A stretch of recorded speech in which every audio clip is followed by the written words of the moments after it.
She was the greatest transnational healer of the 20th century, known as Bethune's White Wing, and honored as the Madonna of the battlefield. As a nurse, she crossed 3 continents, yet built a life-saving front line in the Taihang Mountains. She refused to hide behind church walls, instead opening a 50-meter corridor for the wounded with her scalpel. She never wore a wedding dress, yet she cut the umbilical cords of 3,000 Chinese babies and spent 40 years embedding modern midwifery into the veins of rural Chinese birth attendants. Yet in her memoirs, not a word was mentioned about the 13 bullet wounds she endured. She was the eternal medical soul across civilizations and war. Joan Yuen. In 1933, on a foggy morning at the Shanghai Wharf, a Canadian girl in a coarse cloth kipao strapped her medical kit to a rickshaw. The rickshaw driver noticed her red eyes and asked, "Miss, where are you heading?" She answered firmly, "To find my battlefield." This nurse named Joan Yuen was born in a miner's family in Vancouver. At 15, she worked in a slaughterhouse to save for tuition.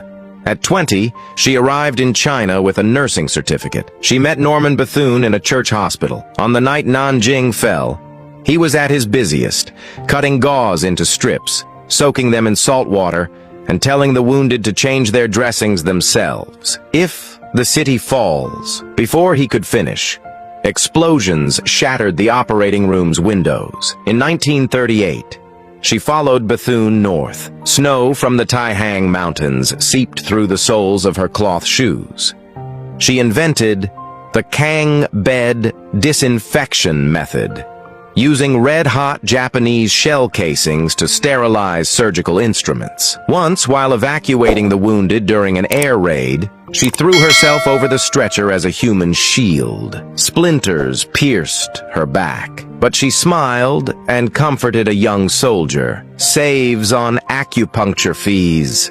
The most heart-wrenching thing was her pen. By day, she recorded medicine inventories. By night, she taught the cook how to write salt and sugar. When the nib wore down, she dipped it in soot water and wrote down patients' temperatures in her notebook. Before Bethune died, he handed her his pocket watch and said, "Keep time for me." She turned away, swallowed her sobs into coughs, then turned back and kept preparing plasma. That night, the kerosene lamp bloomed a black flower at the wick. During the harshest days of the 1940 anti-sweeping campaign, she tore apart quilts for bandages and boiled belts to make broth for the wounded, while gnawing on rock-hard buckwheat cakes herself. When her stomach hurt, she tightened her belt. The night the underground party in Beiping delivered intel, she was delivering a baby. Her hand that cut the umbilical cord under an oil lamp soon decoded a medical supply route. Under the blood-colored moonlight, she marked it on stolen straw paper. Female students in the liberated areas adored her,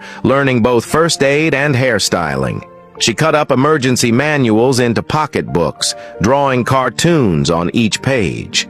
These later became Battlefield Nurse Bibles. On the day the People's Republic of China was founded, she was on night duty at the hospital in Shijiazhuang. Hearing the fireworks on the radio, she arranged syringes into a 5-pointed star, humming the Internationale while preparing medicine.